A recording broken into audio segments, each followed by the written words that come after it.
Hello everybody, welcome to my channel. आज का जो वीडियो है इसके बारे में हम यूपीएससी के बारे में बेसिक से जानने वाले हैं। और अगर आप न्यू एस्पिरेंट हैं जो यूपीएससी की तैयारी करना भी स्टार्ट कर रहे हैं तो आपके लिए एकदम सही टाइम है ये बातें जानने के लिए, क्योंकि इससे आप अपना काफ़ी टाइम बचा पाएंगे। और जैसा कि अगर आपको बेसिक से नहीं पता होगा तो अगर कोई आपसे पूछेगा या फिर अगर इंटरव्यू वगैरह में कोई क्वेश्चन आता है तो आप उसको नहीं आंसर कर पाएंगे। तो इसके बारे में आपको जानना बहुत ज़रूरी है।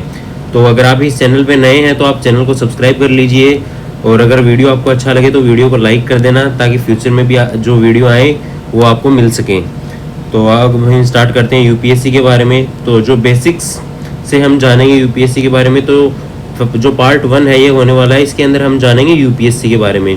और जो पार्ट 2 जो होने वाला है वो यूपीएससी सीएससी के बारे में, क्योंकि जो एग्ज़ाम हम देते हैं वो सीएससी होती है, सिविल सर्विस एग्जामिनेशन।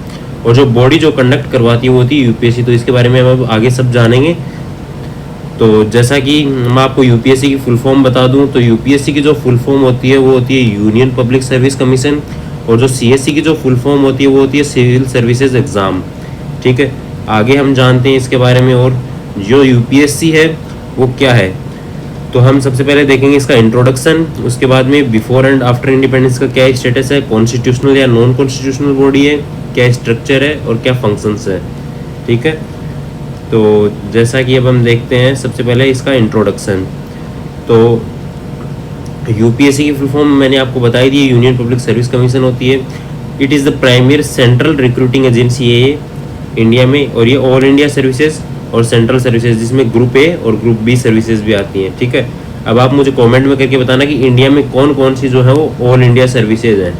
ठीक है, ऑल इंडिया सर्विसेज अभी इंडिया में कौन कौन सी हैं, और डिफरेंस क्या होता है सेंट्रल सर्विसेज के अंदर और ऑल इंडिया सर्विसेज के अंदर, ये आप मुझे कमेंट करके बताएंगे। अगर आपको पता है तो इसका आंसर मैं नेक्स्ट वीडियो में दूंगा। It is an independent constitutional body. तो ये क्या है, इंडिपेंडेंट कॉन्स्टिट्यूशनल बॉडी जो कि कॉन्स्टिट्यूशन के द्वारा क्रिएट की गई है। और ये कब एस्टेब्लिश हुई थी, ये 1 अक्टूबर 1926 को एस्टेब्लिश हुई थी। तब इसका नेम था पब्लिक सर्विस कमीशन। ठीक है, उसके बाद में इसका नाम क्या चेंज हुआ, फेडरल पब्लिक सर्विस कमीशन। और जब हम इंडिपेंडेंट हो गए उसके बाद में इसको रीनेम किया गया इस बॉडी को, और उसका नाम रखा गया यूनियन पब्लिक सर्विस कमीशन। तो जो पहले नाम था पब्लिक सर्विस कमीशन उसके पीछे यूनियन लगा दिया गया, क्योंकि हमें union of states, India is A union of states. तो अगर हम इसके बारे में और जानें तो after before and after independence अगर जाने तो जो पहले जो चेयरमैन थे सबसे पहले वो लॉर्ड ली ऑफ फेयरहैम जो है वो पहले चेयरमैन थे। The royal commission on the superior civil services in India वो setup by British government. British government ने सेटअप की थी ये 1923 में, उनका अपने फ़ायदे के लिए। क्योंकि जो स्टार्टिंग में जो उन्होंने, अगर आपने हिस्ट्री पढ़ी है या फिर अगर आप पढ़ने वाले हैं तो उसके अंदर आपको पता लगेगा कि जो यूपीएससी के अंदर जो स्टार्टिंग के अंदर जो क्राइटेरिया रखा था वो इतना हार्ड था कि जो इंडियन जो है वो बहुत कम उसके अंदर जा पाते थे। और अगर मैं बता दूं कि जो अपने जो कांग्रेस के अंदर लीडर थे मोरारजी देसाई, उन्होंने भी जो है वो सिविल सर्विसेज क्लियर कर रखा था, उसके बाद में ही उन्होंने वो छोड़ा था, या फिर आप ऐसे कह सकते हैं ब्रिटिश गवर्नमेंट ने उनको निकाल दिया था।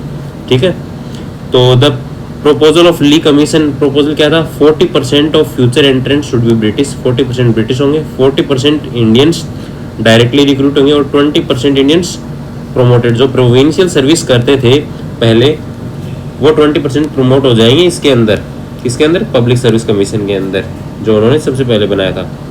और जो पहला चेयरमैन थे जो यूपीएससी के पहले चेयरमैन थे, अगर आपसे यूपीएससी के पहले चेयरमैन पूछे ना तो वो सर रोज बारकर थे। ठीक है, और अगर आपको पता है जो करंट चेयरमैन कौन है तो आप मुझे कमेंट करके बता देना। ये भी आपके लिए क्वेश्चन है, 2 क्वेश्चन आपके लिए। The freedom movement continuously stressed on aspect of advisory function which was granted to public service commission resulted in setting up of federal public service commission. जो गवर्नमेंट ऑफ इंडिया एक्ट 1935 जो British ने जो 1923 में बनाया royal commission के according वो बनाया public service commission. ठीक है, पीएससी। और जब the government of India act 1935 आया तो 1935 में इसको क्या बना दिया गया, 1935 में इसके फेडरल वर्ड और लगा दिया गया पीछे, तो ये हो गया फेडरल पब्लिक सर्विस कमीशन। और जब इंडिपेंडेंस के बाद इसका नेम फिर से चेंज कर दिया, क्योंकि हम यूनियन ऑफ स्टेट्स थे तो हमने इसके पीछे यूनियन वर्ड और लगा दिया और ये हो गया यूनियन पब्लिक सर्विस कमीशन। ठीक है, आगे चलते हैं वीडियो में। यूपीएससी का कॉन्स्टिट्यूशनल स्टेटस क्या है, इसके अंदर हम ये जानेंगे। ठीक है, कॉन्स्टिट्यूशनल बॉडीज आर दोज, अब पहले हम ये तो जाने कि कॉन्स्टिट्यूशनल बॉडी कौन सी होती है और नॉन कॉन्स्टिट्यूशनल बॉडी कौन सी होती है। तो constitutional bodies are those who derive their powers and authorities from Indian constitution. तो जिस भी बॉडी को पावर या फिर अथॉरिटी कॉन्स्टिट्यूशन से ग्रांट होती है वो बॉडी कॉन्स्टिट्यूशनल बॉडी कहलाती है। और जो नॉन कॉन्स्टिट्यूशनल बॉडी होती हैं are those who not derive their power from Indian constitution, और उनको क्या बोलते हैं अपन, statutory bodies.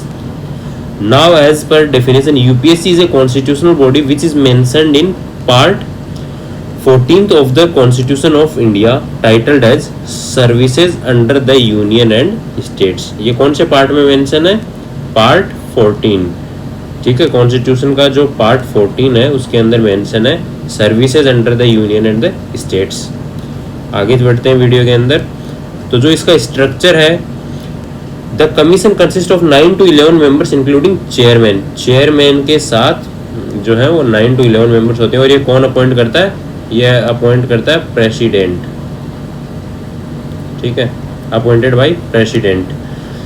Every member holds a term of 6 year. जो है वो जैसे कोई भी गवर्नमेंट 5 ईयर्स के बाद इलेक्शन कंडक्ट होते हैं तो वैसे ही इसके अंदर भी फिक्स टर्म है जो कि है 6 ईयर्स का, until he attains the age of 65 years.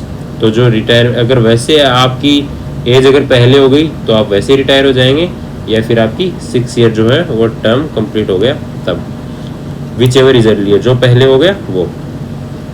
तो अब हम यूपीएससी के फंक्शंस जानते हैं। तो as per article 320 it shall be the duty of UPSC to conduct exams for appointments to the services of union. ठीक है, तो यूपीएससी की ड्यूटी है जो एग्जाम जो है यूनियन सर्विसेज के लिए अपॉइंट करने के लिए एग्जाम करवाना। It also shell consist of 2 or more state if requested so in framing and operating schemes of joint recruitment. अगर कोई 2 या 2 से ज़्यादा स्टेट अगर किसी भी एग्ज़ाम के लिए रिक्रूटमेंट के लिए अगर मतलब बोलते हैं यूपीएससी को, तो यूपीएससी रिक्वेस्ट करके एक्सेप्ट करके उसको भी एग्ज़ाम को कंडक्ट करवा सकता है। It shall be the duty of UPSC to advise on any matter refer to them. तो ये यूपीएससी की ड्यूटी है एडवाइस करना, जो भी मैटर रेफर किया गया है उसके ऊपर यूपीएससी एडवाइस देगी। The Union Public Service Commission shall be consulted on all matters relating to Union Public Service Commission। जो भी मैटर्स होंगे किससे रिलेटेड, सिविल सर्विसेज, जो भी civil post, making appointment of civil services and post, making promotion transfer one service to another, suitable candidates for such appointments promotion transfer, इन सभी ये जो इसके अंदर सब्जेक्ट इंक्लूडेड है इनके लिए जो यूपीएससी से है वो कंसल्ट करना पड़ेगा इन सभी मैटर्स में। ठीक है, ये है यूपीएससी के फंक्शंस।